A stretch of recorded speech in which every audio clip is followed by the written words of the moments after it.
hurrah at the Super Bowl. And, anybody who knows sports knows that the odds of even getting to the Super Bowl are very slim, much less going back for a repeat time. And this is Tom Brady's, I don't know how many times that he's been at the Super Bowl dance. But one thing that I did learn this week, and this is a message to all of us, despite the fact of Tom Brady's 40 plus something years and countless years in the NFL, how has he managed to get to this spot? Now, whether or not you know this, Tom Brady is a huge advocate for consciousness, mindfulness. He spends a lot of his off-season time actually mentally conditioning, as opposed to many, or at least what we know, which is many athletes will spend their off seasons physically conditioning.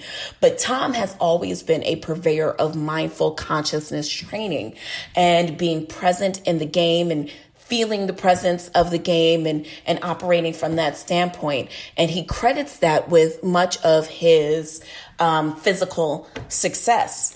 And whether or not you know it, one valuable lesson that you can learn from Tom Brady is he has actually never thrown for a touchdown in the first quarter of any Super Bowl that he's ever played in. Now, you might be wondering to yourself, why the hell would that be important? Who the fuck cares? Well, that just goes to show there are 4 quarters in a NFL game. And if Tom Brady were to decide that he is going to play the game based off the way that things worked out for him in the first quarter, we would never have known him to be the athlete who is now on his way to his 6th or 7th Super Bowl dance. So listen, if there is one lesson to learn, don't give up. Even in the first quarter, second quarter, when things don't look good for you, Tom Brady has never thrown for a touchdown in the first quarter of any Super Bowl that he has ever played in, but has won 6 Super Bowls. So, if Tom Brady can do that just by being conscious and being present in the moment and acknowledging how great the moment is and challenging his mind and his body to rise to the occasion, then damn it, I think we can do the same. So yeah, who are you rooting for? I actually, even after saying all of that stuff about Tom Brady, I am actually rooting for Pat Mahomes, because it's Black History Month, bitch. And who else are you going to root for? I'm rooting for all the black people. Duh. So yeah, that is that on that. So, anywho's, another interesting happenings this week. The release of the Netflix movie Malcolm and Marie debuted this week. I happened to catch the movie last night. Oh, now I don't want to spoil it for any of you who have not managed to watch the Zendaya John Washington starring film. Now, John Washington, who is the son of the famous Pauletta Washington. Thought I was going to say Denzel, didn't you? He is the son of the famous Pauletta Washington and Denzel Washington. Now, let's talk about the strengths of this movie.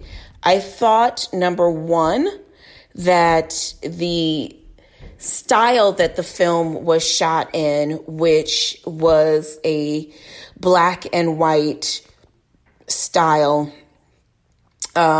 which was done in a black and white style, I thought it was amazing. The writer and director of the film, Sam Levinson, I think he did a really great job in just capturing kind of with the camera. And I'm always big on that because I really like how certain directors have a way of capturing Black beauty in a way that is just amazing. Like, one thing I love about Ava DuVernay is that the way Black people's skin look in any film that she's ever done, their skin has always looked glistening, just amazing. And I don't know what it is. And I think that Lena Waithe has that same thing where she can shoot very well. But yeah, I think there are a couple of Black directors and such that really can capture Black beauty in that way. So at any rate, Zendaya, who stars as Marie in the movie, to a romantic interest. She is the girlfriend to Malcolm, who is obviously a screen director, and it is the night of his premiere, and the movie takes you from the place of just one night into the next morning, capturing the volatility of their relationship and kind of what I believe that the movie does not do a great job at exploring the individual characters' plight and how we arrived to them having these individual angsts that they are then taking out on each other. Now, I have to warn you. If you have been gaslit by a nigga, if you have been verbally abused by a nigga, if you have been physically abused by a nigga, if you have been with a nigga, if you've been with a fuckboy, this movie can be very triggering. It is, especially if you are very present in watching it. It made me think of, is that how I wonder if when I'm arguing with a significant other, and it's going on, and I'm dragging it on and on and on. And, he's just wanting to end it. And I'm wanting him to understand where I'm coming from and why I'm mad and why I can't let it go. I wonder if I look like Marie did in her inability to let go of what it was. I don't know. I thought the movie did a horrible job at, I think the movie, I don't want to say it. Okay, I already said it. I think the movie did a horrible job at exploring how, yes, love can often be complicated in this way. However, if you are going to agree to stay with someone, it is oftentimes, in these situations, oftentimes best that you explore your individual issues in order for you to bring the best version of yourself. And the movie is basically an homage of them tearing each other's edges apart. There is one scene in which Zendaya's character is in the tub, and Malcolm literally verbally obliterates her, and basically calls her everything but a child of Christ. And it is, I just don't know, you guys. I'm curious to know, though, how you guys felt about the movie. It's still very new, but I think that I think it has been trending very well on Netflix, and I am super curious as to what the final numbers are going to be. Now, unfortunately, the movie did not receive the critical acclaim that many felt like was due to it. I believe this week were Golden Globes were announced this week, or Emmys. I don't remember. But at any rate, I think it was the Golden Globes, right? So Golden Globes were announced this week. Yeah, because Sarah Jessica Parker and Taraji did it. And Tina Fey and Amy Poehler are going to be back to host. And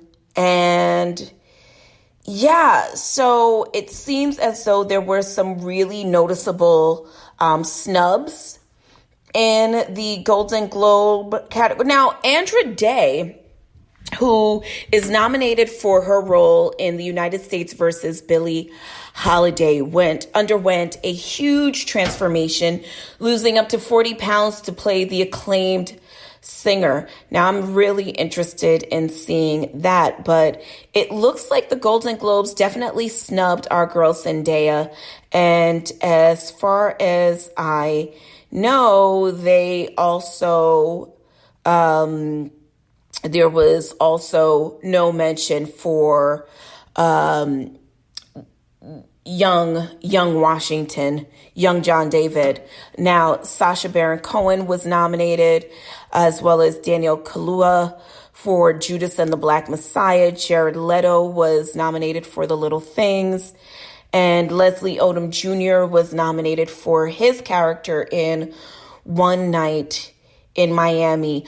Also for One Night in Miami, Regina King received a Best Director nod, which I have not seen the movie, but I've also not heard amazing things about the movie. So I am gonna just wait to see when it will possibly drop on one of the streaming services. So you guys, I am a newly minted Ariana convert. And by that, I never really gave Ariana much play in terms of like her music and so I watched her Netflix documentary, and I have been listening to her latest release that came last year, which I guess was seemed like it was kind of more of a R&B hip hop infused album with a lot of writing work coming from one of my favorite artists, Victoria Monet. So I'm a new Ariana Grande fan. What do we call them? The sleeves? What do you call the Grandes? What do y'all call each other? What do y'all?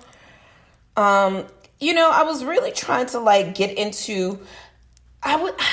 Really trying to get into like, what is it? The ponytails? Is that what y'all call each other? I'm really trying to. Speaking of. Okay, we'll get into that later. But I'm really trying to get into Ariana in terms of like, I wonder what she gives when she's not giving like performance, like what does her, because I'm tired of the ponytails, you know what I'm saying? Speaking of ponytails, so this week, a young lady who goes by the TikTok name IDO Lady announced on her TikTok this week that she was in the process of giving herself a slamming braided side ponytail style. When it dawned on her that she had run out of her got to be just like glue, but a gel hairspray, she decided to use Gorilla Glue to do her hair instead. And well, now she's having a little bit of trouble being able to get the Gorilla Glue out of her hair. Well, we can last check in that the young lady has since been admitted to, or is seeking, I guess, finally seeking medical treatment for this happenings. But why the fuck? Why in the good damn, what in the name of Jesus would make you put Gorilla Glue in your hair? Have you ever even gotten Gorilla Glue on your hand? I hate that feeling. I think like it is the most sickest feeling ever. I don't like it. I don't want to be peeling like glue skin off. Now, I used to enjoy peeling Gorilla Glue off my hand when I was young. I don't know why. It just did something for me. But, child, what? Okay. Also this week, Trey Songz decided to show us his Trey Schlongs. That's right, Trey Songz. Trey Songz. I just, hold on, y'all.